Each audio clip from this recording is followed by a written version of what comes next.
Greetings, live audience and viewers around the world. Thank you for coming to the penultimate live event in the Education 2020 series. I'm Checker Finn with the Fordham Institute and the Hoover Institution, a jointly sponsored project that is giving rise to what I just looked through them all yesterday. 18 terrific papers, 17 of which are in hand. We haven't seen Bill Bennett's yet. That are going to emerge as a volume early next year from the Templeton Press and in many other forms and places. This is our second to the last event. The last one will be June 1 here with Bill Bennett. And we're already beginning with the excellent papers we have in hand to massage them into what I think is going to be a really significant book about the future of education reform, particularly seen from the conservative side of the American thinking class. And I think that's a robust side, but it doesn't always think about education reform. And so we're thrilled to be doing this. Grateful to the Kern Family Foundation for supporting it, the Hoover Institution for co-sponsoring it. And today we've got a terrific double header. I will lead off with Rod Paige, and then we will have a very short break, and then Mike Petrilli will follow with Pete Wehner.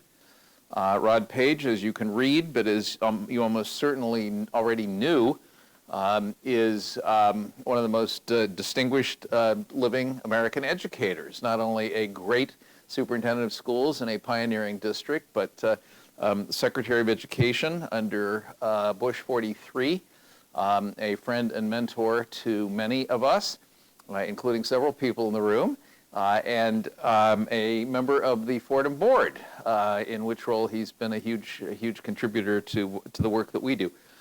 His paper on essentially the missing element in education reform, I think is outstanding, and after he gives you a quick tour of it, I'll come back up here and we will have a conversation. Without further ado, Rod Paige. Thank you. Ladies and gentlemen, we live in a great nation. A significant portion of our nation's greatness is underpinned by our forefathers and foremothers' commitment to a great education system. In today's world, our nation has awakened, other nations have awakened to the power of education to assist with national development. And they've advanced in a race for world leadership. I know you're fully aware that on the world stage, U.S. student performance from an international assessment trails that of many of our neighbors. Hence, there's no need for me to address that issue any further. You're fully aware of that. A better use of my time is to move on to my view of why that is so. Let's begin with this idea. Charles M. Payne, a distinguished professor at the School of Social Service Administration at the University of Chicago, chose a fascinating phrase as the title of his compelling 2008 book. As his title, he selected the phrase, "So much reform, so little change, the persistence of failure in urban schools." This thoughtful title poses an interesting question all of us should ponder. All of us should wonder, why so little change after so much reform? Why? Paul's central point seemed to be, after all the hard work we've performed in the last 4 decades to reform American schools, we've actually accomplished very little. Over the 36 years since the publication of an alarmist publication called A Nation at Risk, Americans have invested massive energy and massive capital in attempts to reform America's schools. In this effort, we've tried teacher testing, massive restructuring, student testing, increased funding, alternative schools, extra tutoring, longer school days, more school days, reduced education bureaucracy, improved American School Act of 1994, No Child Left Behind, race to the top, and on and on and on and on. Yet, today, we still have persistent failure, not only in urban schools, but in suburban and rural schools as well. The question once more, why? Why, after so much reform, so little change? The question is as complex as it is puzzling. And notwithstanding the fact that numerous answers have been put forth clearly, as our results indicates, we've yet to come up with an appropriate answer to the why question. So allow me to share my thoughts to the response to the why question. I have at least a partial answer. I admit it's not a full answer, but it's an idea. And my view is primarily drawn from my many years of work in public schools, but also reinforced by the thoughts of thinkers like Patrick Wells, who in a captivating way puts insufficient student effort on the table as the primary answer to the question. Patrick Wells. Boldly, he asserts that politicians and educational bureaucrats can talk all they want about reform, but until the work ethic of America's students changes, until they're willing to put in the time and hard work and effort to master that subject, little will change. Now, my experience and the thoughts of thinkers like Wells and others has led me to conclude there are principally only three distinct but sometimes overlapping approaches to improving student performance in schools. They are, first, improve the quality of instruction. In other words, make teaching better. Number two, improve the quantity of instruction. That's what Kip uses in do it. They put it this way: great teaching and more of it. The third one is improve the quantity and quality of the energy the learner puts into the learning process. The increased student effort approach. In the main, the past school reform efforts have focused primarily on the first two and almost totally disregard the third. For example, over the years, there have been gargantuan efforts to improve student performance using increased, make instruction better. Teacher testing, merit pay, tighter certification requirements, highly qualified teacher requirements, strong curriculum, improved teacher education, on and on and on. Regarding the second, increase the quantity of instructional situation approach, longer school days, more time on tasks, better homework, etc. But even as these approaches represent necessary conditions for effective student learning, unfortunately, they also represent insufficient conditions for improving student performance. Third, teaching and learning approach increase the quality and quantity of the psychological and the physical energies learners put into the learning process have received relatively little attention in practice. This, I think, is the real problem. And this is where we find the answer to the why question. I'm not the only one who thinks this way. In his powerful book, How Children Learn, Paul Tough offers his answer to the why question. He comments, the problem is not only in the schools, but also in the students themselves. Here's why. Learning is hard. True, learning is fun, exhilarating, and gratifying, but it requires work. I also think improving the quality and quantity of instructions are actually the easy approaches to solving this problem. There are more difficult, egregious problems to deal with. They may not seem like the real problem, but they are major problems to some students. There may be far more perplexing issues obstructing learning for many students, aside from the quality and quantity of instruction.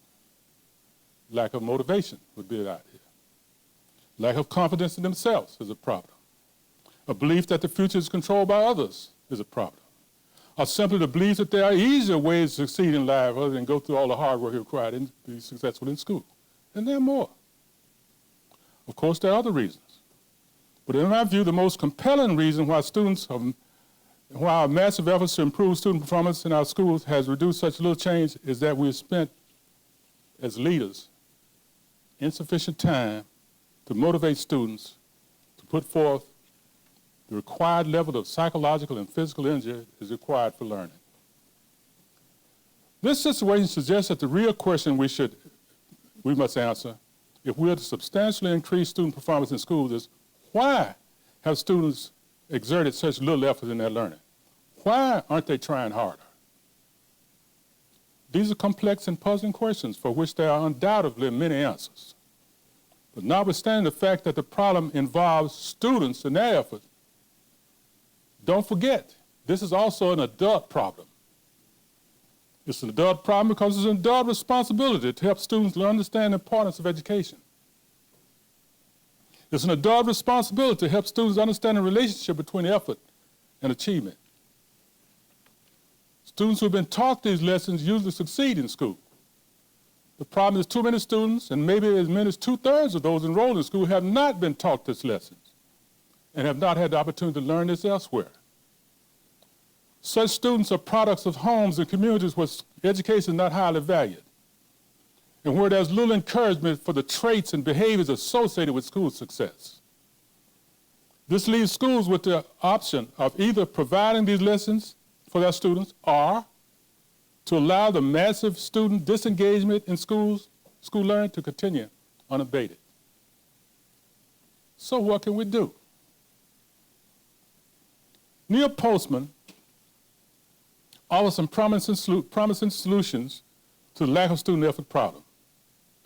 In his celebrated book, The End of Education, Postman, the great American author, media theorist, culture critic, reminds us that in the main, we have approached improving schooling problem as if it's an engineering problem.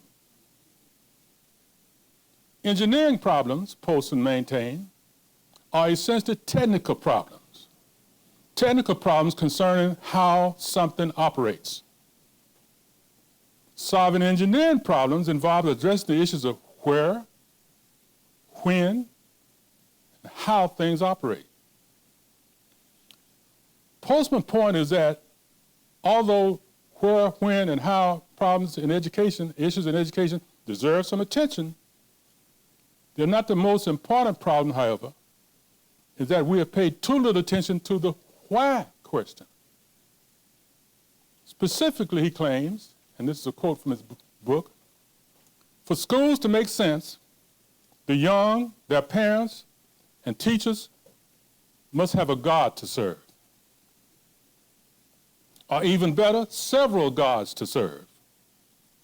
If they have none, school is pointless. To make his point clearer, he points to Nietzsche's famous aphorism: he who has a why to serve can bear any how, and I've added, to serve. Now, by God, G-O-D, small letter, to serve, Postman doesn't mean capital G-O-D, God to serve. He means some purpose, some mission, some story, some narrative, as he puts it, some story which directs one's mind to an envisioned future, one that constructs ideals, prescribes rules of conduct, provides a source of authority, and above all, gives a sense of continuity and purpose. Put simply, we tried to improve our schooling by dealing with issues of how, when, and where, but has given too little, and in many cases no attention to the why issue. The why of school is important because students who are not achieving in school, in many cases, have no sense of purpose, no positively envisioned future, no life's meaning, and in Postman terms, no God to serve. They see no reason to exert effort in learning tasks which to them are meaningless. as Postman puts it, without a narrative, life has no meaning. Without meaning, learning has no purpose. Without purpose, schools are houses of detention, not attention. Postman, in his book, The End of Education. While it is true that good teachers strive to make learning interesting and relevant, so that students are motivated to be actively engaged, there's another view to be considered. That view is that students themselves are the final judges of the quality and quantity of physical effort they exert. Students themselves determine how much effort they're willing to put in the learning experience. Learning requires work, and students with no meaning in their lives, no mission to serve, no envisioned future, no great purpose, no struggle, in Postman view, no God to serve, is not likely to see any reason to exert effort in school learning. They're attending schools because they have to. And as soon as they get in charge of the go-to-school decision, many of them will drop out. And they do drop out. If not physically, they drop out emotionally. The unfinished aspect of improving America's performance, students' school performance, deal with finding ways to help students develop a why for schooling. We must help them understand that an effective education is not an end goal. Effective education is a means goal, a means to the end goal, which is a better life. Effective education is a means to a better life. Allow me to close by clearly asserting my principal point.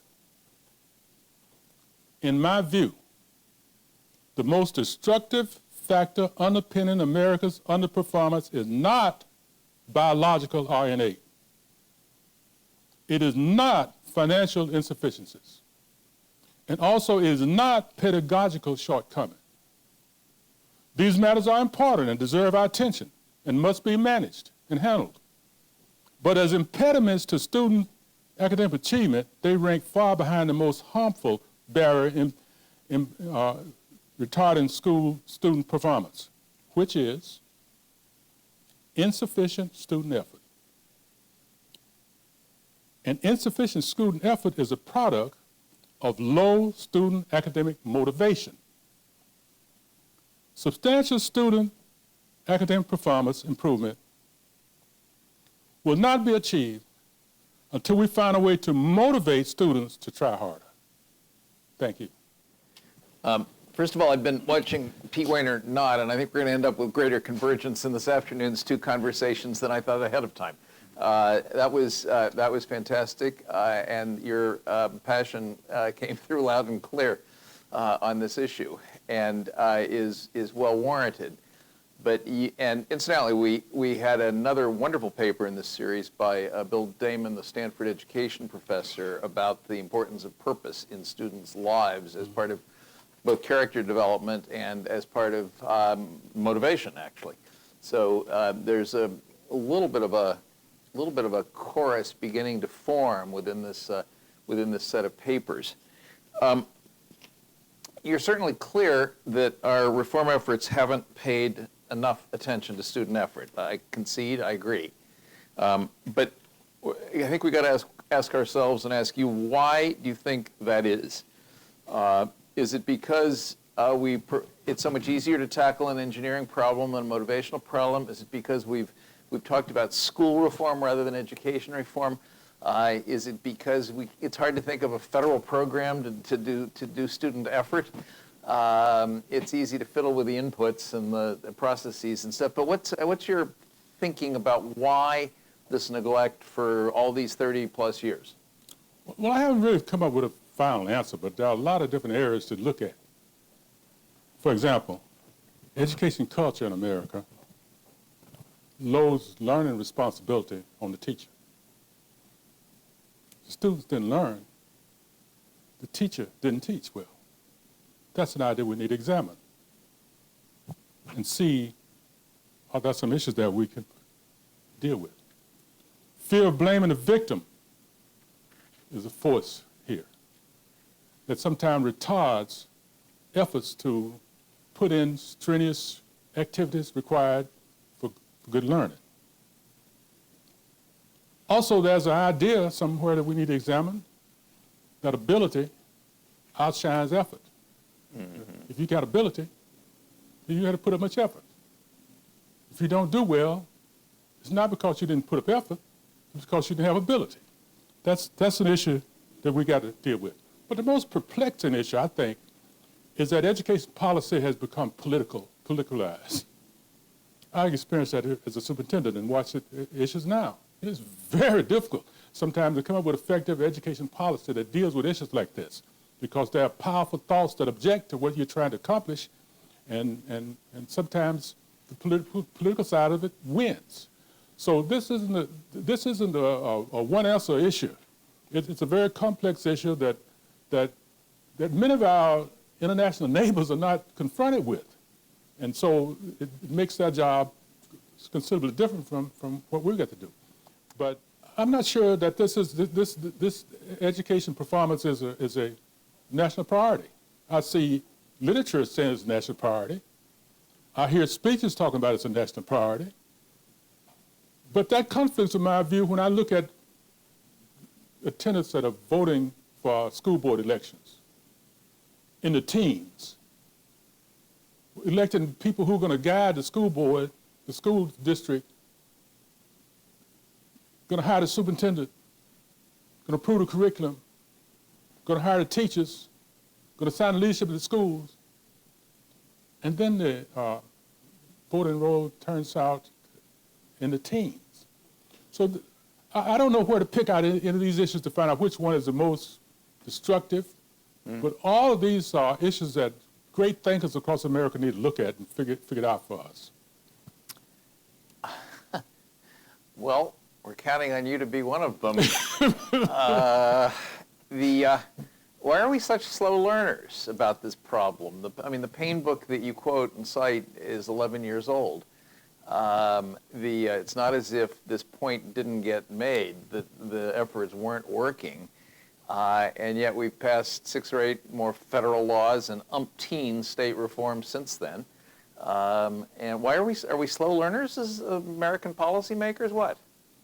Well, I'm not sure I want to think that we're slow learners. I think probably we're slow executors. We're slow in coming up with decisions and committing ourselves to these decisions to get things done. Primarily because in the education policy in the United States of America is very political. And sometimes the guardians of the status quo outguns the good guys in the issue because they got the contacts, they got the money, they got the political skilled people. So our education system is embedded in our political system. That's how we make decisions. And unless we are good at making those good at dealing with this political system, you're going to lose to the person who has the best control of the political system. So, and I'm not sure that we as educators feel that that's something we need to deal with, but somebody needs to deal with it. I don't know who that is. We can count on others to deal with it, but a lot of times that defeats our good effort, good intent. Yeah, I was until recently on the State Board of Education in Maryland. So you got that firsthand, it's... Yeah, but I also have to say that the political system there, at least with respect to education policy, is largely controlled by educators who don't particularly want legislators to do anything different than what makes the educators comfortable. Well, if I could interrupt you and say that we sometimes differ on our definition of educators. All right, fair enough. You alluded to something in your talk that didn't quite come out and say it, and it's a very sensitive topic. I'm wondering if our concern with equity is part of the reason that we're not laying more responsibility on the kids, for fear that if we laid more responsibility or explanation for, let's say, achievement gaps on the kids' effort, we might end up with even worse gaps than we find ourselves dealing with when we blame the schools or the teachers for it. Is that possibly a factor here? It is definitely possibly a factor. I'm not sure I have a good idea of how to address it to bring it about. But there are islands of excellence across the United States, all across the United States, where outstanding education is taking place. I think the problem that we have here is that we don't seem to learn from our good examples, and that's because that's not really our goal in some cases. There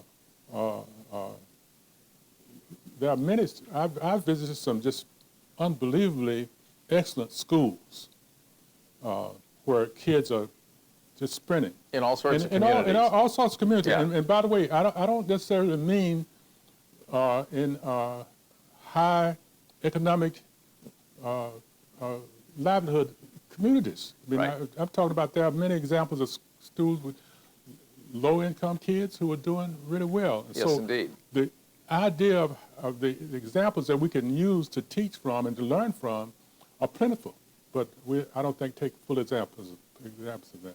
So you did specifically mention something that I've been thinking about ever since the late Harold Stevenson started writing about it 30, 40 years ago, which is a kind of cultural difference between the United States and some of our competitor nations, having to do with, call it ability versus effort as an explanatory factor. His point way back, I think this may well have been before Nation at Risk, in any case it was a long time ago, was that Asian countries tend to assume that effort is what produces your outcome. And Americans, many, tend to believe that what you were born with determines where you end up, whether it was ability or parentage or race or economic status or something else. And that a lot of our rival competitor countries actually do think effort makes a difference. I don't know how to, I mean, first of all, is that, you basically said that's part of your diagnosis too, but say more, and it's a particularly difficult problem to solve if it is indeed a problem. Well, it is definitely a problem. You've just reminded me of the experience I had in the 90s when I was superintendent of schools in Houston. Two parents from another ethnic community came to my office to meet with me without an appointment. Shame on them. Yeah. So I was a little reluctant to meet with them, but they were persistent. They said they would wait. So I allowed them to wait for a little while. I won't tell you how long. But finally, I did meet with them. These two gentlemen wanted to talk about renting some space in one of the schools that was in their community. They wanted to use that space in the afternoon to help students learn. In other words, it was almost another school going on there. I agreed that they could use the space. Mm-hmm. And one afternoon, I decided to drop by to notice it. What I found was volunteers from their community, engineers, physicians, architects, strong people who accomplish teaching algebra, math, English to students. Now, the next day, these same students are sitting in the class with other students who didn't have this advantage. How do you think that's going to come out? That's pretty clear. So I think that message talks for itself. You're describing the widespread phenomenon in Asian countries, the juku they call them in Japan. I've forgotten the term in Korea, where kids go sometimes excessively to after-school school and come home at midnight and then start doing their homework and fall asleep in class the next morning. So it can be carried to an extreme. But yes, you are describing a familiar state of affairs in other countries. You're also describing a familiar state of affairs with some, let's get on to my next question, which has to do with the 24% of high school graduates last year who had passed at least one AP test by the time they graduated from high school. Basically, a quarter of the graduating class had passed at least one AP test. Okay. Something has motivated them to take a hard course and to study hard enough to do well on a tough exam, whether it's an internal motivation or a parental motivation or something else like that. First of all, let me note that a fair number of them have had extra tutoring and the kind of thing that you've been describing, and extra help from parents and extra help from here and there. But there's some degree of motivation there coming from someplace. And then there's the other 3/4 of the graduating class who didn't pass an AP test. First of all, is this a good metric for sort of gauging effort, achievement? And if so, a quarter is a big number. It's not nobody. It's a lot of kids. How do we get to the other 3/4 is the beginning of the next part of the conversation. Well, I would be definitely appreciative of the 24%. But I would be disappointed that it's only 24%. That's not what I think we need as a nation. I congratulate the 24% and those who helped bring that about. But I agonize over the fact that you just left out 75% of those who are not getting it done. I think we need more of a national idea and effort towards a national movement up the education ladder. One of the first things I read when I came to Washington was a report by Rugman and Hart. The word gap, the vocabulary gap. No, not the vocabulary gap. It was the report that it was a report about national security. The national security for the 21st century is the name of the report. Okay. I think around 2002, maybe 2001. Yep. And all national reports about how our nation is doing talk about economic issues and other kinds of issues. But this report identified education as one of the critical issues that we have to do in order to protect national security. In other words, it is a national security issue. And where we congratulate those 24% of students who have access to outstanding curriculum, that's not enough. We need to go deeper. Yep, there was another somewhat similar report done by, as I recall, Joel Klein and Condi Rice that came to also picked up on the national security importance here. And yet you know as well as I do that every year's Gallup poll shows most parents content with their own child's school. They might think that there's a national crisis. They might think that there's a crisis on the other side of town.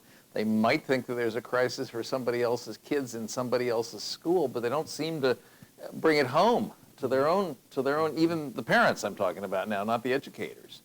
Their complacency?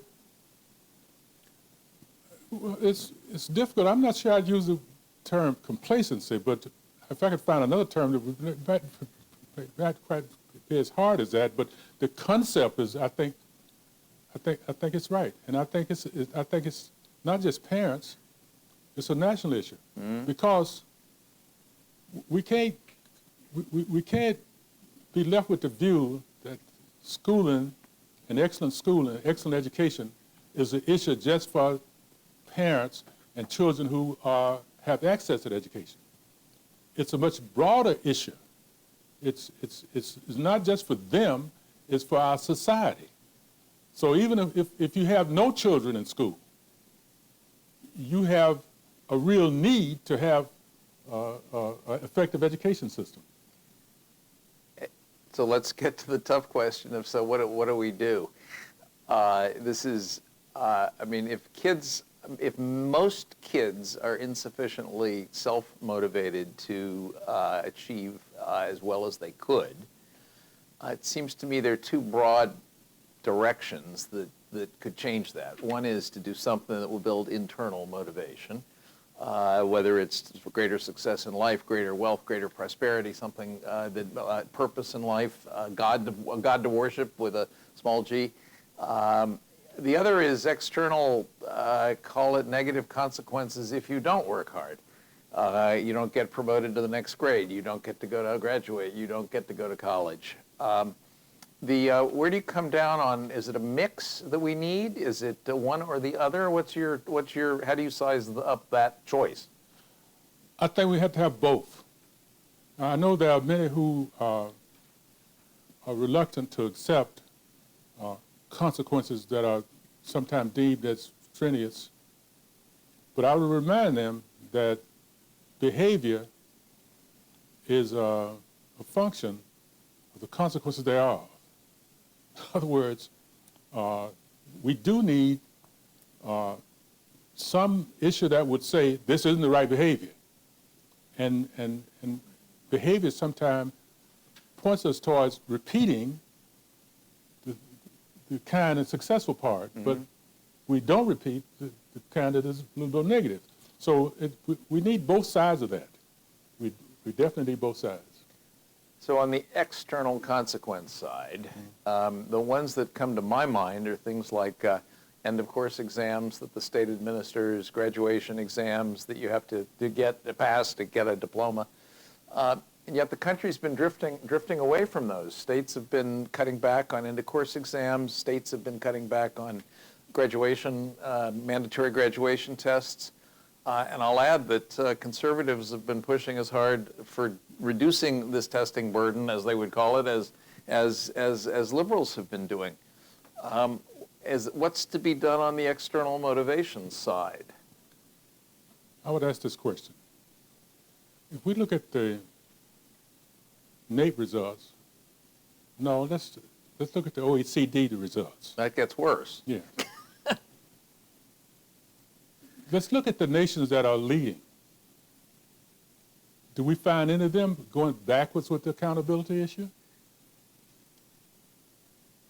You see this idea of accountability being attacked and rolled back in many areas in the United States. Well, can you point to a nation that is achieving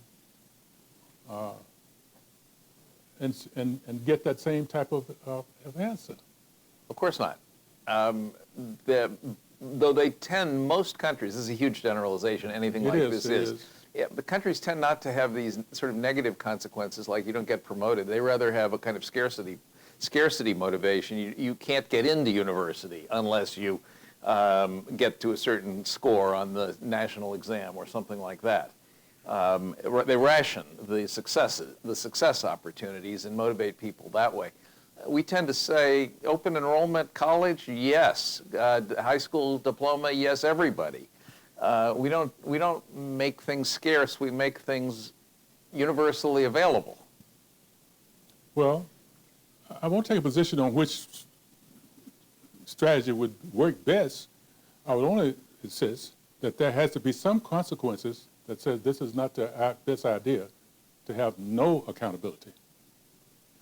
I couldn't agree more, but I wish your friends in the Texas legislature weren't rolling back the end-of-course exams the way they've been doing. And by the way, I'm reasonably active in trying to retard that as well.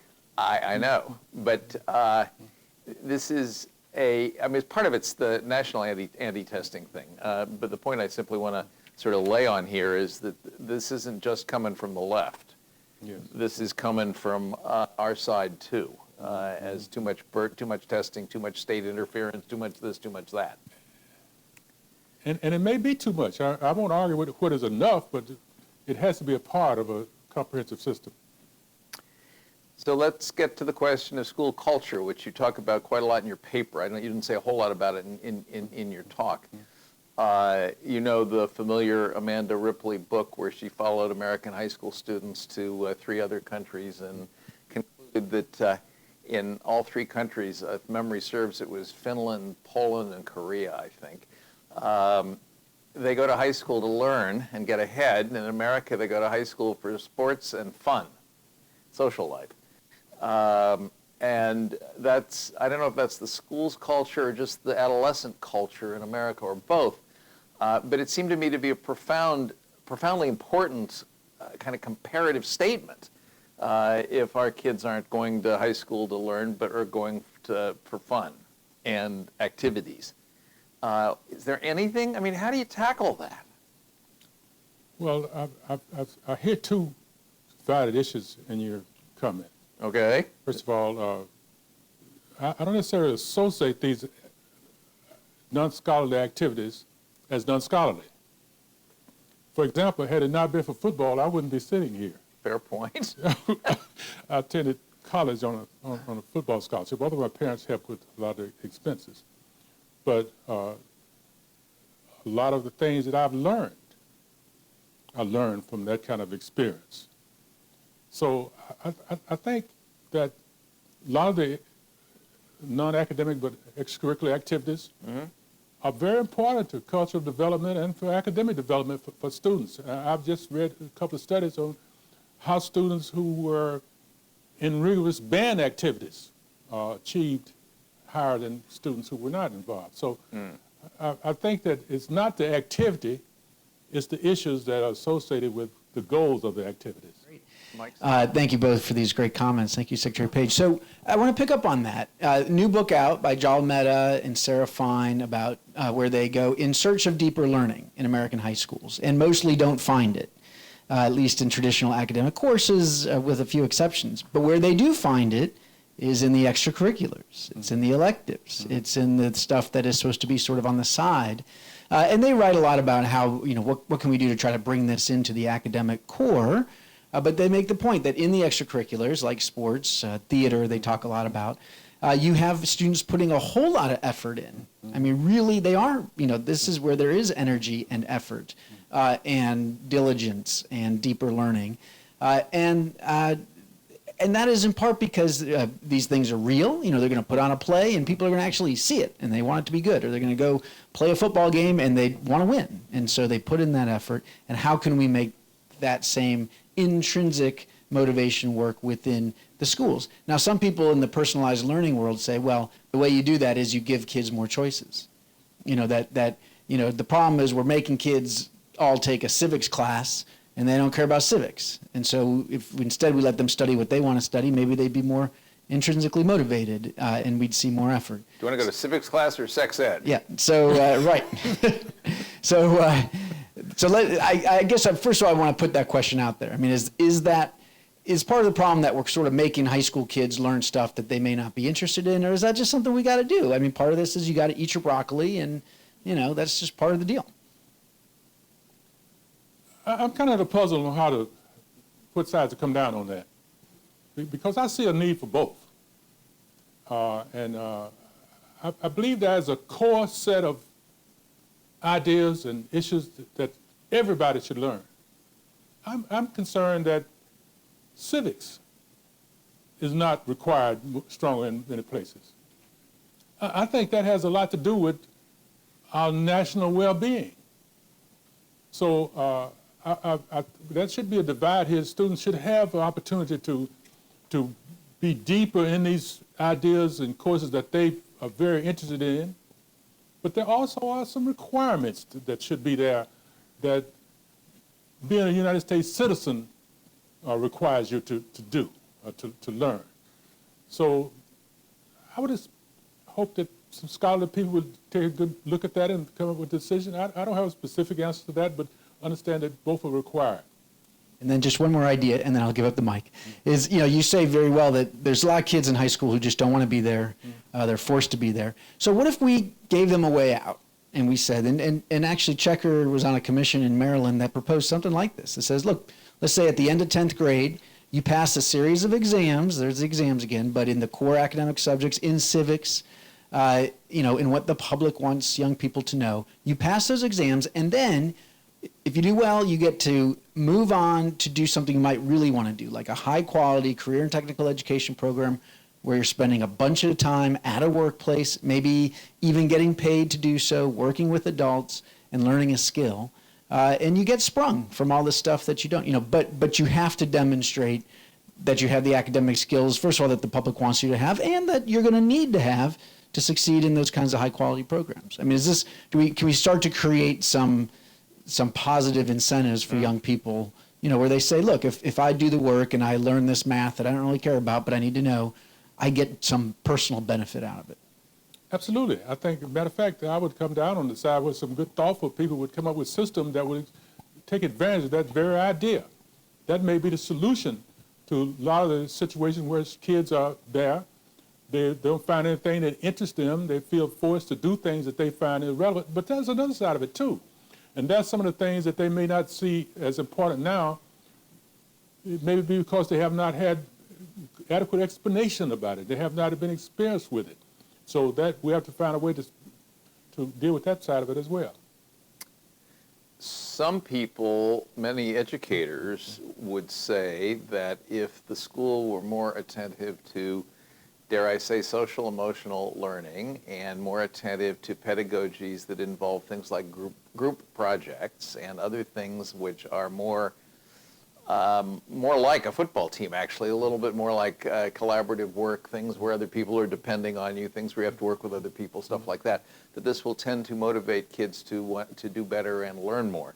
And in other words, that there are some pedagogical moves that might lead to greater motivation, and there might be some call it school climate moves that might lead to greater motivation. I also worry that those can get carried away into squishy stuff that settles for kids being happy and never eating their broccoli. But what do you think about the ability of classroom practices and school culture, that kind of school culture, to make a difference? Well, I would agree with that completely. But here's I think kind of the global way to approach all of this. Is if there were certain specific learnings that a citizen of the United States of America should be able to accomplish, being clear, and being required for all Americans. And also the choice where students could do other things that interest them personally.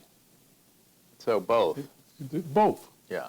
So that there's a required set of learnings, and then there are many things that are available to you that you can choose from to fit whatever your interest is. You're saying, in effect, you got to eat your broccoli, but there's a choice of desserts or a choice right, of... and in terms of education policy, our policy should be able to provide that type of freedom for people to develop learning institutions that provide certain specific learnings that fit into that category.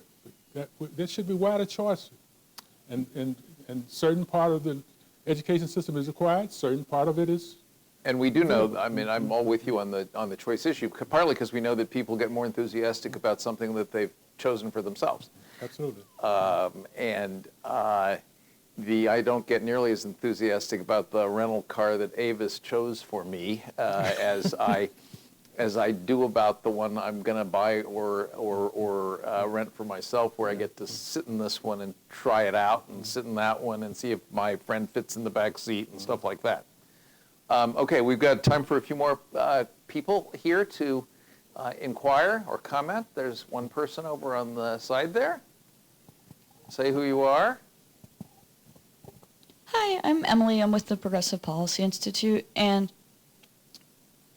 I'm interested in your opinion on what I consider a disconnect between these, I want to say, district policies that are good, like time on task and be in your seat and every day counts, that try to show this learning matters motivation. Yet at the same time, a lot of districts and ed schools are forcing policies on teachers at worst and encouraging them to do it at best, where it's like, don't give a 0. If someone turns in nothing, the lowest grade they can get is a 50. Don't grade lateness because that's a behavior, not a skill. So you're judging them on not a mastery of a subject, but on a behavior. And to me, it really seems to not only send conflicting messages to students, but also undermine the efforts of teachers who are trying to motivate students to work hard. And so, first, what's your opinion on that? But second, what do you think is driving this?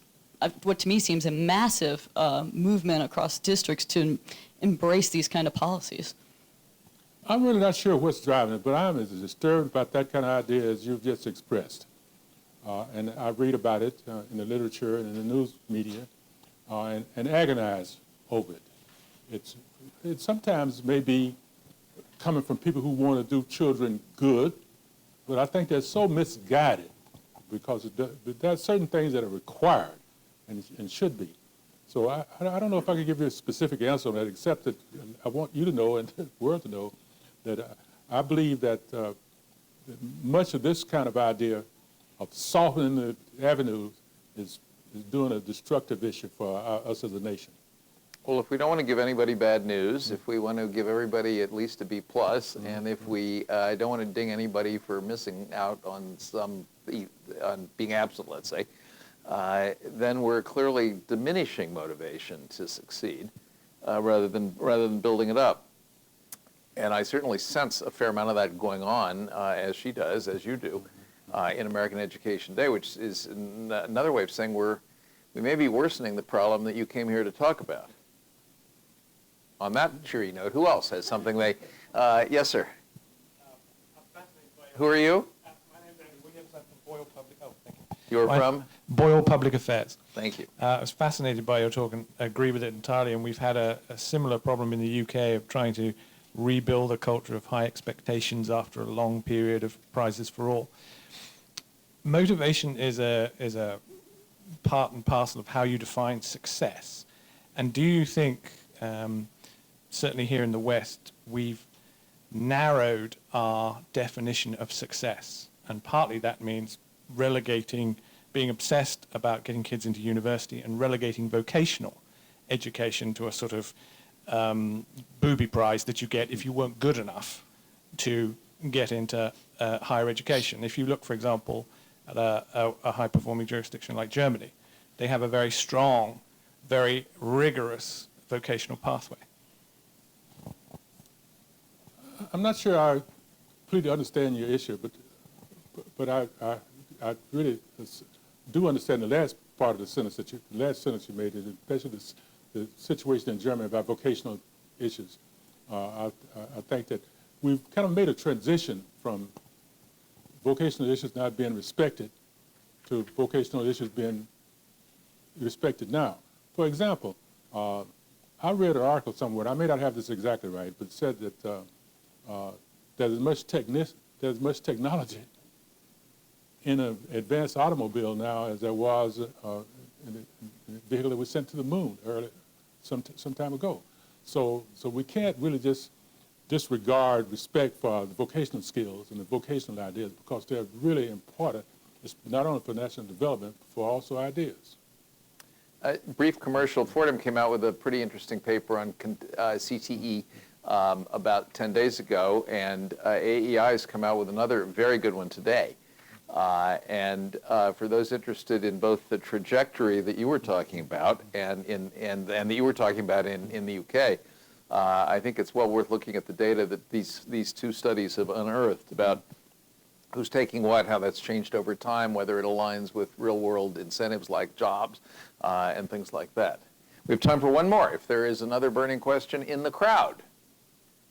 If there is not, let's thank Rod and take a short break, and then we will see the Pete and Mike show. Hi, everybody. I'm Mike Petrilli, president of the Thomas B. Fordham Institute and a visiting fellow at the Hoover Institution. Great to be here, and this is exciting. We are rounding the bend here. This is our second to last event in the Education 2020 series. We've got one more. Former Secretary of Education Bill Bennett is going to play Roundup. He's going to wrap it all up at the end in June. But before that, I'm very excited that a longtime friend of his is going to give us a fantastic talk about character education. Now, one of the best parts about this series that we've been doing for me personally is that I have gotten to listen to and even introduce some of my heroes and folks that I have been reading for my whole professional life. And one of those people is Peter Wehner. Pete has been writing about the issues that our country is grappling with for decades now. And he has served in multiple administrations. Most recently, he was in the George W. Bush administration in the White House, What's the, let me get the right, the Office of Strategic Initiatives. This was the, I think, often discussed as the Office of Strategery. Yes, okay, if you remember those days. But he has been writing about the challenges that we face as a country and the solutions. And most recently, he has gotten to write for some pretty big publications. He is now a regular columnist at the New York Times and is also writing for The Atlantic. So this is very exciting. You can find his work there. But he's also, over the years, written and co-authored and co-edited many, many books. Some of the recent ones, one with Michael Gerson called City of Man, Religion and Politics in a New Era.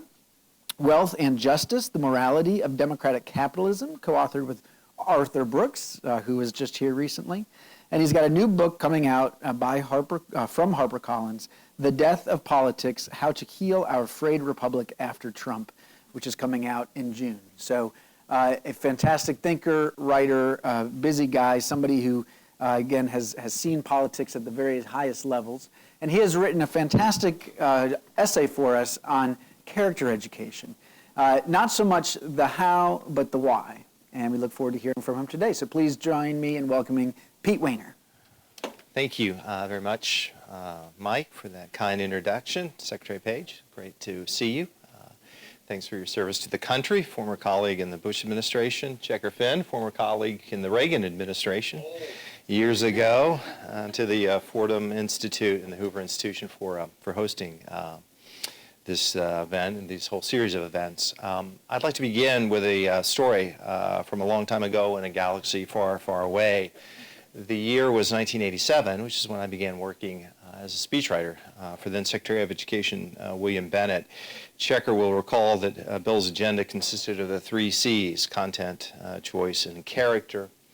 And in some respects, it was the last of these, character, which was the most contentious.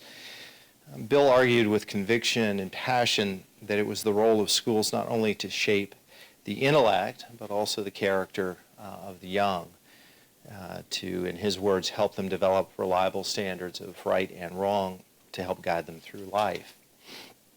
That view was uncontroversial for most of American history. From the beginning, character education was a fundamental part of the mission of American education. To disregard the former was to deracinate the latter. And so it was widely thought until right around a half century ago. And for the purposes of this talk, let me touch briefly on the history of character education in America. The New England primer, known as the Little Bible of New England, was the first primer used throughout colonial America. Less than 100 pages long, it advanced a Puritan ethic, relying on rhymes, like in Adam's fall, we sinned all, as well as pictured alphabets, catechisms, and religious maxims. Eventually, millions were printed, and they shaped the moral landscape of America. John Phillips, the founder of the Phillips Exeter Academy, expressed what was a commonly held view when in 1781 he defined its mission. Above all, he stated, "It is expected that the attention of instructors to the disposition of the minds and morals of the youth under their charge will exceed every other care, well considering that though goodness without knowledge is weak and feeble, yet knowledge without goodness is dangerous, and that both united form the noblest character and lay the surest foundation of usefulness to mankind." In the 18th century, according to Michael Josephson, a leading champion of character education, parents valued character, and they expected public schools to help their children become both smart and good.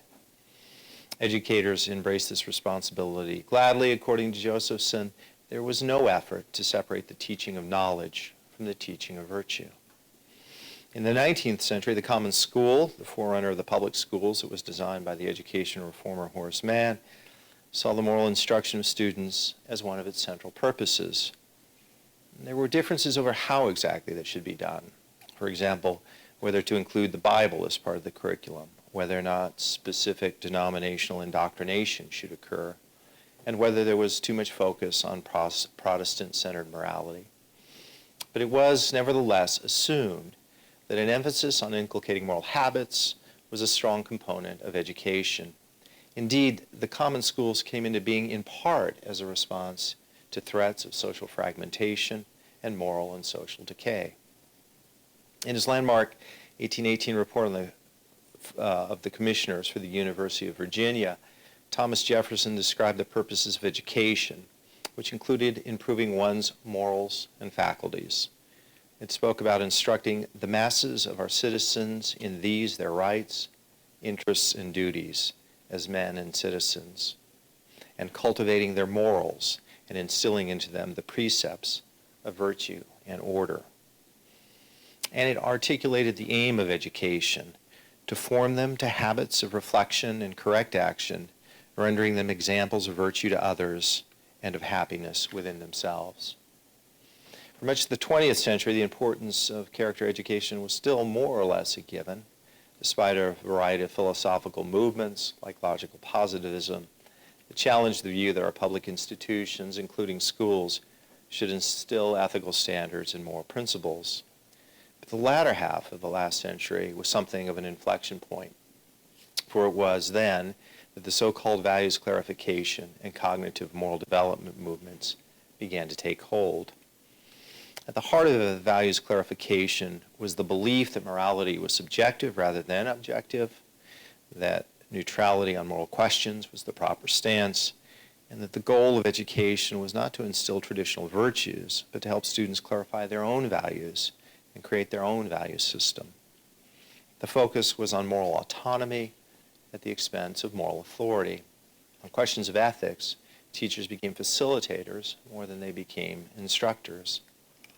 That view isn't as fashionable now as it was then, and it's notable that Lawrence Kohlberg, an influential psychologist at Harvard, who criticized traditional moral education on the grounds that it was indoctrination, undemocratic and unconstitutional in his words, Kohlberg revised his views, admitting in 1978, the educator must be a socializer, teaching value, content, and behavior, not merely a Socratic facilitator of development. In becoming a socializer and advocate, the teacher moves into indoctrination, a step that I originally believed to be invalid, both philosophically and psychologically. I no longer hold those negative views of indoctrinative moral education, and I now believe that the concepts guiding moral education must be partly indoctrinative. This is true by necessity in a world which children engage in stealing, cheating, and aggression. It does raise the question of what world he was living in before when he held the beliefs that he did, but in any event, better late than never.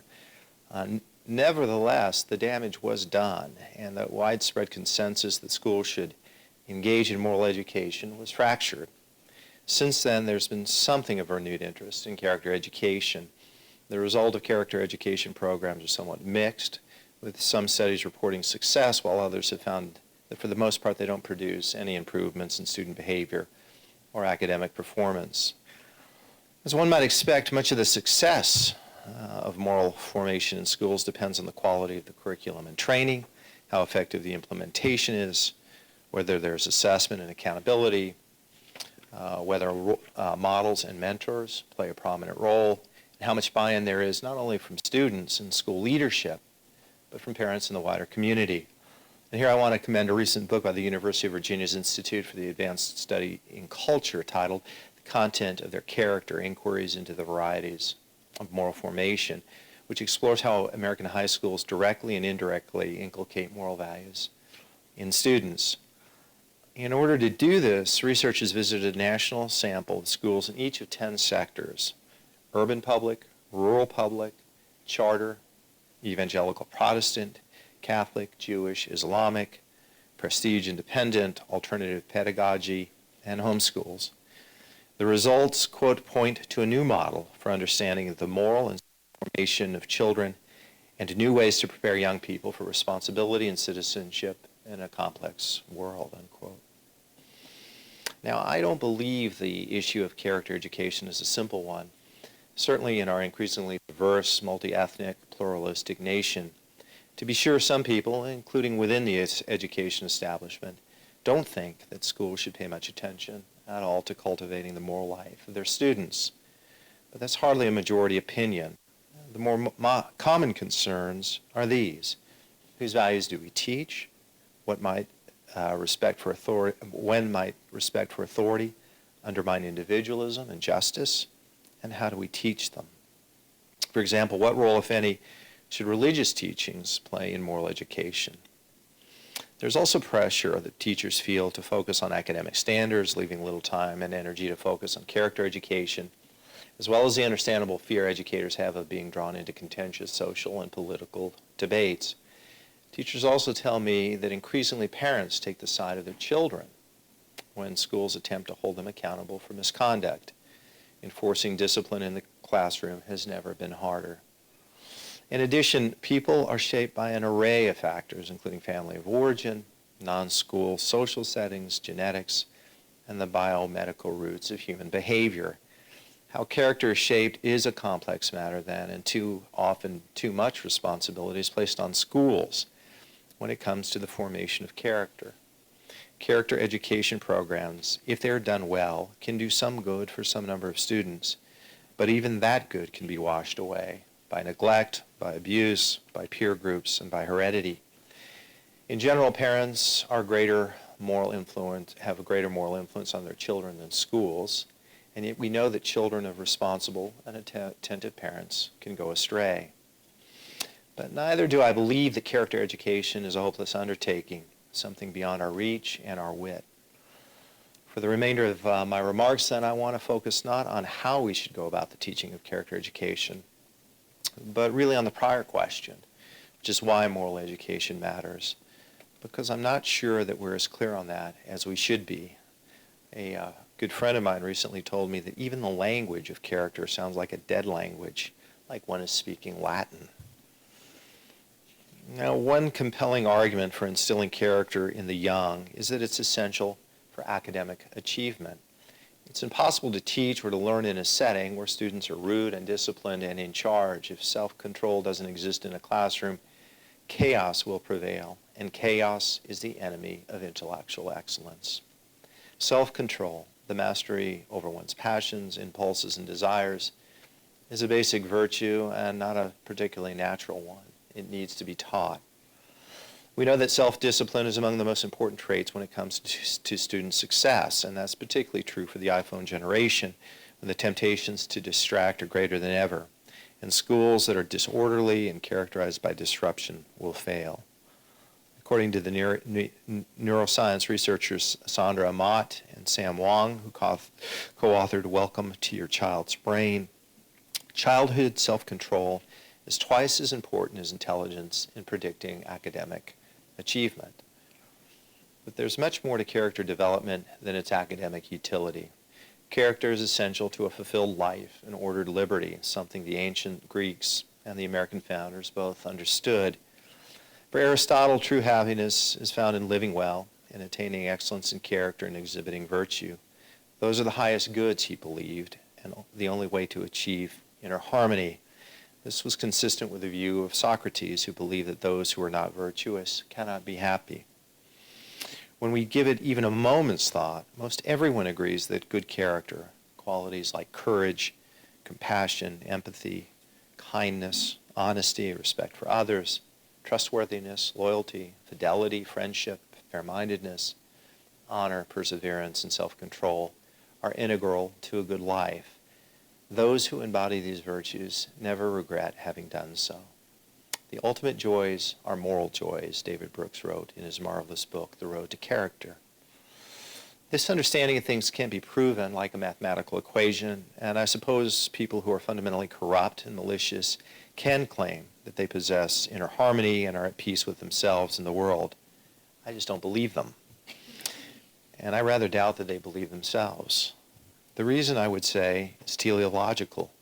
We are made to live a certain way. We are born with a moral sense, an innate understanding of right and wrong, and, to borrow from C.S. Lewis, our souls are made to conform to moral reality. There are ramifications when we do, and their ramifications when we don't. Here's David Brooks again.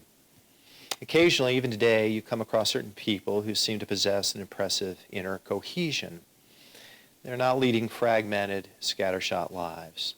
They have achieved inner integration. They are calm, settled, and rooted. They are not blown off course by storms. They don't crumble in adversity. Their minds are consistent and their hearts are dependable. These are the people who have built a strong inner character and who have achieved a certain depth. In these people, at the end of the struggle, the climb to success has surrendered to the struggle to deepen the soul. The reason we should strive for the cultivation of good character isn't for reasons of prudishness or priggishness, because we're censorious and killjoys.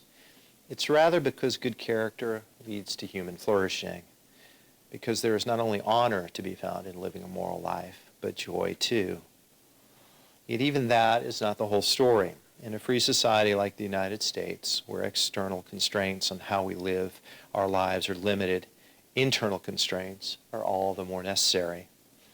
James Madison, the most important figure in the creation of the Constitution, put it this way in Federalist Paper number 55. As there is a degree of depravity in mankind which requires a certain degree of circumspection and distrust, so there are other qualities in human nature which justify a certain portion of esteem and confidence. Republican government presupposes the existence of these qualities in a higher degree than any other form. Later, at the Virginia Ratifying Convention of 1788, Madison said this, "I go on this great Republican principle that the people will have virtue and intelligence to select men of virtue and wisdom. Is there no virtue among us? If there be not, we are in a wretched situation. No theoretical checks, no form of government can render us secure. To suppose that any form of government will secure liberty or happiness without any virtue in the people is a chimerical idea. If there be sufficient virtue and intelligence in the community, it will be exercised in the selection of these men, so that we do not depend on their virtue or put confidence in our leaders, but in the people who are to choose them." Thus, Madison believed, as did the entire founding generation, that Republican government could not thrive without a virtuous citizenry. The American founders believed this was a vital task, but certainly not an easy one. Irving Kristol, one of the more consequential intellectuals of the latter half of the 20th century, wrote that we moderns are much more negligent than the founders were about the complicated ways in which the transformation of a community of individual sinners into a good community takes place, and in his words, uncomprehending as to the constant, rigorous attentiveness necessary for it to take place at all. Which brings me back to the issue of character education. Our schools are but one institution of many that are tasked with shaping the moral lives of the young. The philosopher Martin Buber, while warning not to overestimate what the educator can do to develop character, wrote, "Education worthy of its name is essentially education of character. For the genuine educator does not merely consider individual functions of his pupil as one intending to teach him only to know or to be capable of certain definite things, but his concern is always the person as a whole, both in the actuality in which he lives before you now and in his possibilities in what he can become. Society can't create virtuous citizens without the help of schools, but schools can't create virtuous citizens without the help of society, of individual communities, of parents. Student character and ethics will only be a priority for schools if they are a priority in the hearts and minds of adults. And too many adults have forgotten that virtue, the good life, and the good society are links in a golden chain. We can't will the end, citizens of good character, without willing the means to the end, inculcating virtue in the young through moral precepts, through example and habit, through rewards and punishment, through conversations and stories. We've done it reasonably well before. We need to do it again, for the sake of the children we care for and love, and for the nation we revere. Thanks very much. So many words of wisdom there. So I get to interview you. Okay. And we'll open it up to the audience. And I want to start with where you started, which was the history And I think it was important. He reminded us that for much of our history, our public schools were not the secular schools that we're used to today. I mean, that they were explicitly teaching religion. They were teaching Protestantism. Right. So much so that, at the turn of when we were going from the 19th to 20th century, the Catholic bishops in America looked around and said, this is a problem. Our children are going to school and they're being, taught a different religion. And so we need to create an alternative system of Catholic schools. Right. And also because they felt that the Catholic students were being treated unfairly and discriminated against. So at some point later on in the 20th century, not only did we turn away from teaching character education, or at least teaching morals and values from a place of authority, but we also turned our public schools into secular schools. And I think if you ask most Americans, people are not super eager to go back to a time when the public schools were, say, Protestant schools, right? So I guess the question is this, could there have been a way in the mid-20th century or in the 60s or 70s for us to make the schools secular without giving up on this notion of teaching morals and teaching character from a place of authority? Yeah, it's a good question. And I mean, there's some deeper issues here, which is what's the role of religion in moral education, and can you be secular, and can you teach moral education in an effective way? On the second question, I think my answer would be we better figure out how, because 91% of students go to public schools, not private or religious schools. And so most of the education the vast majority of education is going to go on in public schools, and they're not explicitly religious institutions. And they can't be today like they were in the past, because we had much more of a common culture in the 18th and 19th century than we do today. So we've got to be able to do it. As to this relationship between moral education, religion, and secularism, and how do those work together? Look, I'm open to the argument that religious schools have an advantage over non-religious schools when it comes to moral education. And I think actually in this book that was done by the University of Virginia, you can see some of that, because religious institutions are able to make an appeal that non-religious institutions aren't. This is what God teaches. You believe in God, and that's the right way to do it. But the reality is that there are a lot of institutions that are not religious that inculcate great moral character. And I don't think religion is necessary in the same way that I don't think a person has to themselves be religious to be a good person. I was actually having I speak, by the way, as a person who's a Christian, grew up in an evangelical tradition, and I was having breakfast with a friend of mine who's an atheist, and he asked me, in my experience between people who are religious and non-religious, do I see much of a difference? How much of a difference do I see in the character of how they've conducted their lives over the course of my life? And my answer was not much, actually. I'd say it's a wash. And indeed, just as a side note on that, I think one of the dangers that can happen is that when people of religious faith, they can take certain tendencies, predilections, or problematic attitudes, and then they can baptize them and say that this is actually has the imprimatur of God or religion behind it. So things can go very much askew. And while there's a really interesting debate about, which goes back centuries or millennia really, which is, what's the moral foundation of life without God? It's a fascinating question. You don't have to get into that in schools. I think it's a more simple proposition, which is one thing that you need for moral education to succeed is you have to have teachers and principals who themselves live admirable moral lives and are going to be examples to students.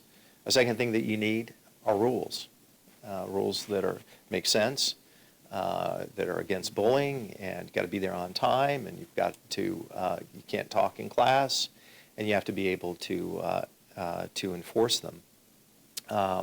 So that's required. And then the curriculum is necessary. And Checker will remember this. He'll remember a lot of this, actually, from our days at the Department of Education.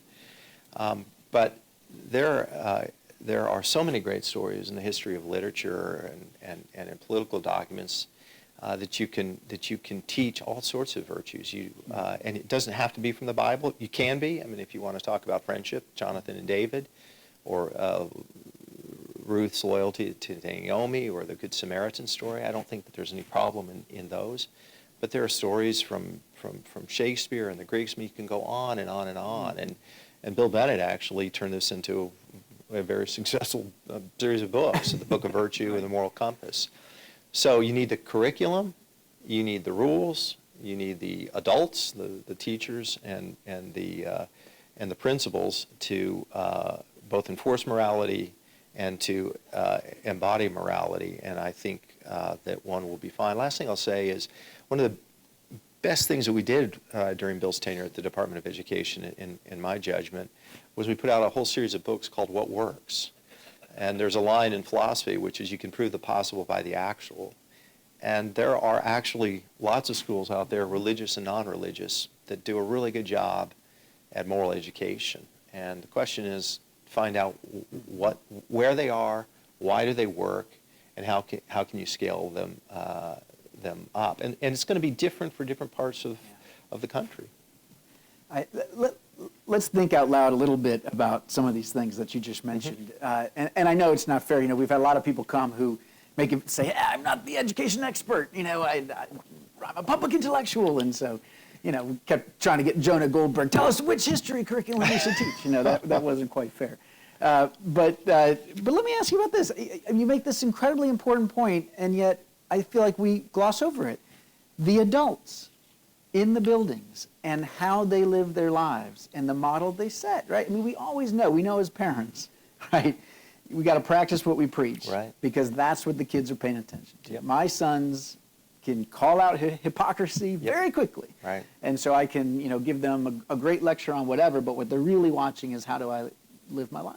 Right. And so in the same way, that's what teachers, these amazing people that are in there with our young people, and the principals, what are they doing?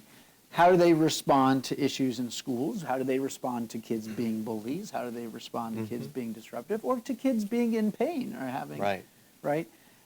And again, you know, we've had this big debate in the ed reform world in the last decade about how to evaluate teachers. Right. And we've got all these complicated protocols and you know, scoring sheets. Yep. And I don't know, Susan and others, if we know, like, was there anything on there about character? You know, and the kinds of things that you mentioned that nobody would disagree with. You know, is this teacher showing compassion? Are they, you know, honest? Are they fair? Are they, you know, go down your list. Yeah. Why, you know, why not? We should make that explicit. I mean, I think schools for a long time have said that they want teachers of good character, and that used to mean a certain thing way back, you know. But to say that we want to model what good character and virtue looks like. Yeah. Well, I'm not an education expert. Exactly. I think that makes complete sense, and I'd say that one of the problems may be that the education establishment, the education blob, to use the term that Checker coined years ago. It was your phrase. It was, he just gave it the amplification. You know, it makes it very hard for a whole variety of complicated reasons to hold teachers accountable and to judge them and to reward them. And I do think that if we were more intentional about putting a premium on this aspect of education and educators, which is the moral life that they embody, and their sense of living lives of what you were talking about, dignity and care and compassion. I'm certain that if parents are able to rate teachers, that would be high on the list of things that they would say is important for me as a parent, for my kids to be around. Because almost every parent that I know wants their child to grow up to be a good person. They want lots of different things about it, but they want their children to grow up to be honorable people. And we all know that the company you keep makes a difference, both your peer group and for authority figures. So I do think that if there was a way within the system to try and incentivize that, that would be an important thing. I wanted to say one other thing, by the way, what Secretary Paige was talking about, just in the area of moral education. I don't think it's an area that necessarily comes to mind for a lot of people, but I think that it does go on, and that's the realm of school activities and sports. An awful lot of people that I know have helped their moral life been shaped by their involvement in sports activities. Perseverance, hard work, sense of teamwork, having the back of your teammates, loyalty, being a good sport, working through injury, continuing when you're tired. I mean, there's so many different things that happen, and if you find a good coach, that can be a life-changing thing for a lot of students, or at least it can be something that affirms these. So a lot of, in my estimation, a lot of what we talk about when we're talking about moral education, it's not a class per se, it's an ethos, it's an ethic within a school, within a community, within a family, and those things are mutually reinforcing. And most of moral education is going to go on somewhere besides a 50-minute class that might be dedicated explicitly to moral education. That's right. That's right. Okay, so you say it's about the adults, it's about the curriculum, and it's about the rules. Okay, and you said in your talk, I love this, you said, in a free society like the United States, where external constraints on how we live our lives are limited, internal constraints are all the more necessary. And I think that's right. I mean, if we lived in a totalitarian state where, as unfortunately some people around the world do, rules everywhere, right. That's a different proposition. Here we believe in living as free men and women. What does this mean for kids? And again, it's not fair to put you on the spot as, again, I know you're not the pedagogue, but some would argue that if we want kids to develop self-discipline and to learn and live in a free society, we've got to find a way to let them have a lot of freedom. That maybe a school that's got a ton of rules, like we see in some of the no excuses schools, the KIPP schools and others, it does keep things orderly, it allows people to learn, it does keep away the chaos, but is it actually teaching self-discipline? And we've certainly heard stories that some of those KIPPsters have gone off to college where there's none of that, and they've struggled because they're, and KIPP has changed its model somewhat as a result, especially as kids get older. I mean, how do we think about that? Is it? I mean, do we need to teach kids how to live in a society that doesn't have rules about everything? Yeah, I would say that the way to approach this is you need to have both, and you have to link them together. The idea that you're going to ease off on external rules in order to create internal order in a child, I think as a general matter doesn't work. Because if you pull away the external constraints and rules, and of course depends on what we're talking about, right? We can all come up with excesses from where the rules are too harsh, but as a general proposition, I wouldn't say that most schools in America are suffering from an overabundance of enforcement of codes of conduct and norms and rules. And I think if you lose that, then the idea that kids are going to internalize self-discipline in the midst of chaos or external lack of discipline just doesn't square. And I think most parents could tell you that as well. What has to happen, seems to me, and I think the literature backs this up, is you need reasonable external constraints, but at the same time you need to teach kids internal restraints as well. And it's a step-by-step process, and it's also dependent in large part on age. I mean, you're going to treat a 6-year-old different than a 12-year-old, which is different than a 17-year-old. Right. Now, obviously, if you've got a senior in high school and they're about to go off to college, then that child has got to have some capacity to navigate the world. And if they're in a cloistered environment where everything is done for them and they're insulated from the world, and then they go out there, that can be a jolting experience. Yeah. Maybe it helps to talk a little bit, personally about this. So, we have, my wife Cindy and I have three children. One was in public school and high school, McLean High.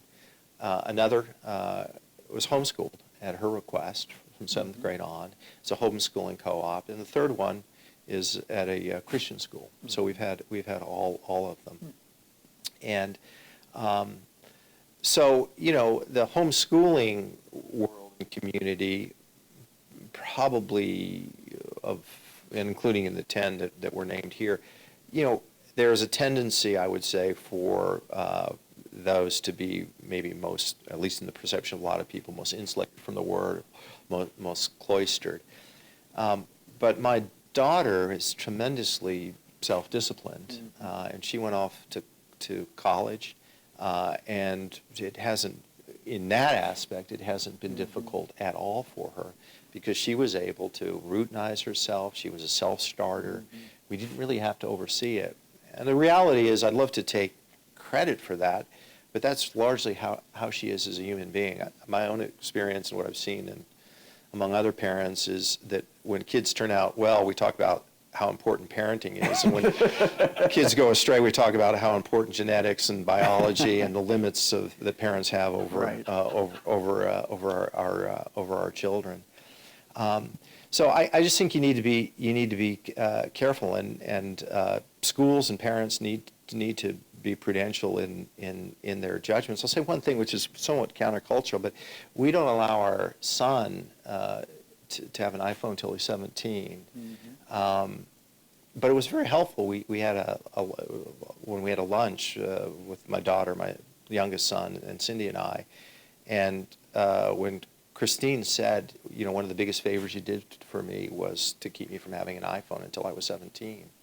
And that helps, actually, to have one sibling to be able to tell another that's the case. And in our judgment, the iPhone, and we've got it, but I know the temptations of them. And there's a lot of stuff that can be problematic. But we know full well that David is going to, at some point, go off and he's going to have an iPhone. Hopefully we'll have put in place certain things in his life that he's able to handle that kind of technology, and that's a challenge that parents and teachers face. Well, speaking of someone who is tempted by his iPhone, this is a bad segue, the president. Yes. All right, so, in your essay and, in your talk, you talk about all this importance of demonstrating good character and helping young people. And we've talked about the importance of teachers being role models. And here we have our president. And we are used to teaching our young people to respect our president. And they see him on television. And I think you and I both agree that he has quite often not been such a great example of character. How do we deal with that?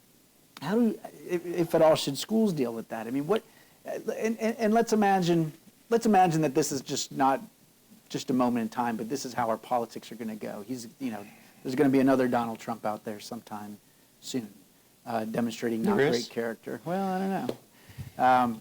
I don't want to make it just about him. How do we deal with this issue, especially as conservatives?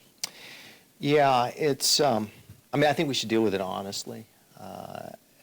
I'd say, as it relates to Donald Trump and schools, I try and stay away from that. I don't remember when Barack Obama was president or George W. Bush was president that they were particularly significant figures in high school or in elementary school or in middle school. And I think that schools, all of us need time and distance to put individual presidents within any historical context. And I think one of the dangers of moral education is that it gets twinned with some very controversial issues of the day, where people have very intense feelings, or some of the most contentious moral issues of all: abortion, euthanasia. You can go on and on. You don't need to do that in schools. We've been doing this before. I don't know that it's important actually to teach students to respect the president. I think there's something to be said about respecting the presidency. But on the other hand, you have to teach history truthfully and honestly. And there's certain things you can't avoid. So you can't avoid Watergate with Richard Nixon. That doesn't mean that Watergate was completely definitional to the Nixon presidency. You can cover the opening to China, the end of the Vietnam War, what he did in the environmental policy. I mean, you can go on, but you can't avoid it either, and you can't avoid naming it. Same thing with Bill Clinton.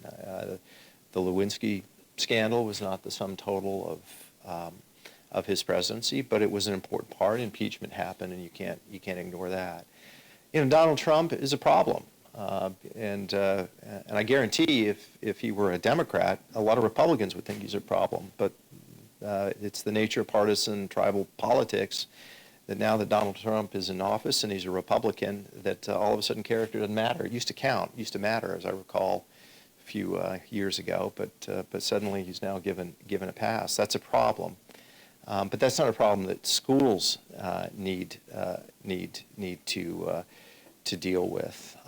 But you know, when with the passage of time, when we assess the Trump presidency, and if there's an attention to his character, I think we all know what the verdict is going to be. It's an odd thing. There's certainly been presidents who themselves have not embodied nobility or high character, or who have in some respects and not in others. So you can have martial valor, and you can have infidelity, right? So life is complicated, and nobody is a saint across the board.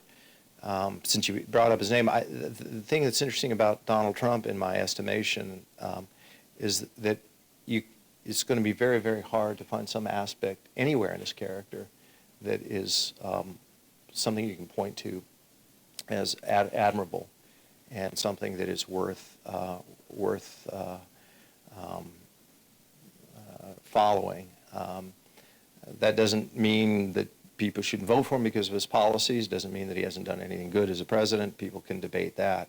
But on the issue of character and political leadership and the presidency, that is a problem, because he's the most important person in the world, the most talked about person in the world. And I think the danger in these kinds of things, this is true of the president, it's true of athletes, it's true of all sorts of people, actors. They have a certain influence in the moral imagination of people, including children. I do want to say one thing as well, which is, you know, moral education goes on in areas other than schools and other than politics too. And one of the questions that you hear is, it's a legit one, which is how do you try to convince people that a moral life is not just an honorable life, but a life of joy and fulfillment? How do you send the signals that it's a life that young people in particular should want to follow? And I think part of the answer is what the wider culture talks about, and what parents talk about, and what adults talk about. I think what Irving said in that quote, which is, most people say that character matters, but I don't know that we talk about it very much or very compellingly. Yeah. Or that it leads to a happy life. Exactly. Right? This line in here that it's, you know, it leads to human flourishing. Right? Yes. Right. And joy. And Yeah. joy. Yeah. And I just think we need to be able to talk about that. There's been, I think, over the years, over the decades, kind of reticence about that. That people are worried that if they talk that way, it may come across as moralistic. It's not moralistic. It doesn't have to be that way. And then you see things like David Brooks has a new book, which I'd commend to everybody, called The Second Mountain, which is a book about moral life and moral joy and the various commitments. He lists 4 different commitments. That book is a #1 bestseller in the New York Times, or it will be when it, I guess, next week. And David is an extremely prominent voice. He's a good friend of mine. It's a wonderful book. And that helps shape culture, right? When somebody like David Brooks talks about the inner life of people and what moral joy is and how to attain it, that can make a difference. The Avengers Endgame, I'm not going to go into the spoiler alert for people who haven't seen it, but you know, that movie, it was the most anticipated movie of all time. It's going to break all the boxes it already has for how long it's been out, and by the time it's done, it will be the biggest grossing movie of all time. And you see characters in that movie who are admirable, including people who in some of the earlier movies you weren't so sure about. And you find out that in this movie they actually lived for something beyond themselves. Now that's the kind of thing that, I mean, if you can get the Avengers to be able to, without being censorious or finger wagging about it, can kind of embody virtue and character, then that may be even better than a class at high school. That's great. I'm going to have to explain all this to Checker later, but I'm happy to use it. Yeah. To allude to the non-school side of character formation. Right. And I want to go to the civil society side of character formation. I mean, what's ringing in my ears almost 60 years later is the Boy Scout oath, the trustworthy, loyal, helpful, friendly, courteous kind. I could go on. I think I could finish it. Yes. That came from an outside of school activity and organization. Right. If we're in an era of bowling alone when these things are in poor repair, are we ending up laying too much on the schools to take the place of this kind of thing? And are we now hoping Hollywood will fill the void with movies? I think that's what the Avengers is. Yeah. Yes. That is what it is. Yeah, we have to engage in remedial education. I can see here. Yeah. Look, you're right about the Boy Scouts, and. I would say that if you were to characterize the times in which we live, some of the in broad strokes, what characterizes this moment, I would say isolation, alienation, kind of fracturing of human relationships. And I think that explains why a number of pathologies have gotten much worse recently. Youth suicide is way up, and so are several others. And I think that is a product of this of a lack of connection. I mentioned the iPhone earlier. This is kind of the irony, right? Which is if you go back and read the promise of social media and the iPhone generation, it was supposed to bring people together, to connect them. It was one of the great hopes, Facebook and all of the rest, if you read it sort of in the 1990s, as this stuff was dawning on us. Yeah, exactly. And it's had the opposite effect. For one thing, it's coarsened our politics. It's made people more tribalistic, and certainly within politics, it's turned it into hatred and bitterness, or amplified those. But beyond that, what we found out is that these kind of human relationships that are so essential to living a good and fulfilled life have been interrupted and sidelined and mitigated, and people now live in texting, and that there's something about the human relationship, the person-to-person contact, eye-to-eye contact, the conversations, that's as important to being a human being that you don't get if you're doing it through electronics. Yeah.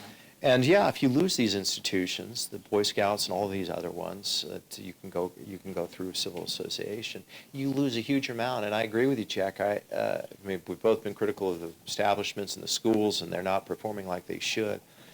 But I think that there's a tendency to blame the schools for just about everything, and to say, well, we failed in these other areas, and so the school has to make up for it. And that's not what schools were designed for, and they need allies too. I in my own history of in the conservative movement, and I'm a lifelong conservative.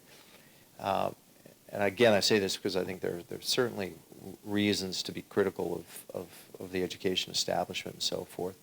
But at least when I talk to individual teachers, I suspect it's true of you all too, they're asked to do an awful lot, and they need an assist too. We need to step up our game as well as asking them to step up their game. All right, we've got time for one more question. If anybody's got a burning one out there, I'll let you think about it. It is interesting. It keeps coming up. This notion of extracurriculars as being so valuable.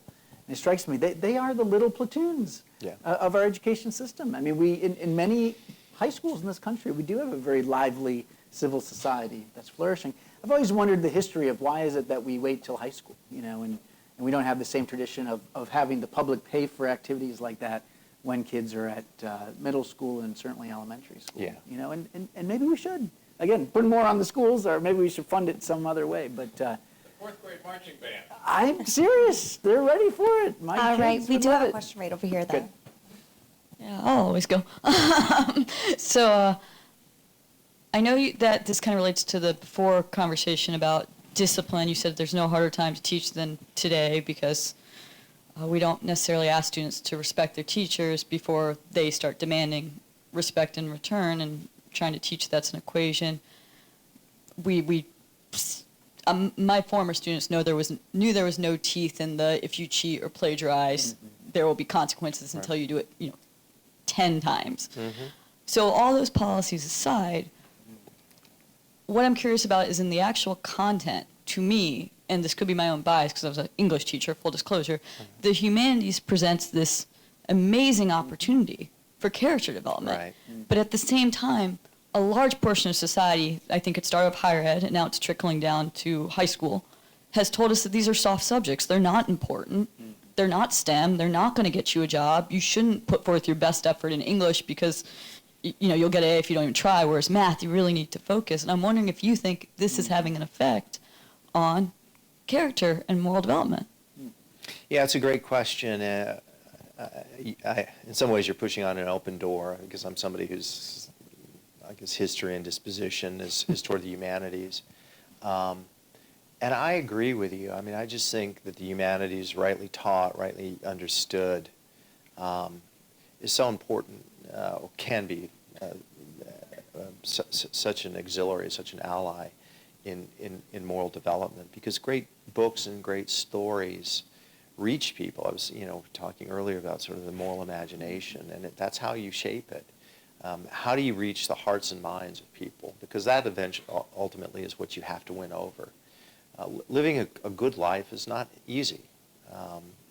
There are a lot of things in the world that are lined up against it. So you have to summon those things, and it's not simply rigor, and it's not just discipline. You actually have to have you have to have your hopes tapped into and your aspirations. And I think that the humanities is a great way to do that.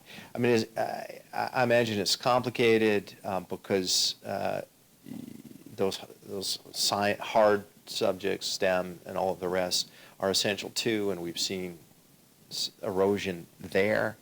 And so I think we've seen erosion across the board. So I don't know if it's one at the expense of other, or whether we just have to find out ways to do all of them better. But if in the effort to push, the sciences and the STEM classes, that we give up on or we diminish the importance of the humanities, then I think we lose a lot, because I think if you go through many of the greatest figures in American history, I think some of the reasons that they would say that they became who they were, Lincoln would be a preeminent example, was because of these great stories that captured their imagination. And I think we have to make the case for this. Yeah. Yuval Levin, when he was here, talked about that much of education reform has felt technocratic. Yes. And it has. I mean, we've been very focused on an important question, which is how do we help kids have economic success, especially kids growing up in poverty, and that leads us into a certain set of policies and a focus. But that it's time to make the case again that that's important, but that's not everything. Yeah. And we also want to teach kids how to be good and how to have a good life. Right. And so thank you for your comment. Please join me in thanking Pete. It was fantastic.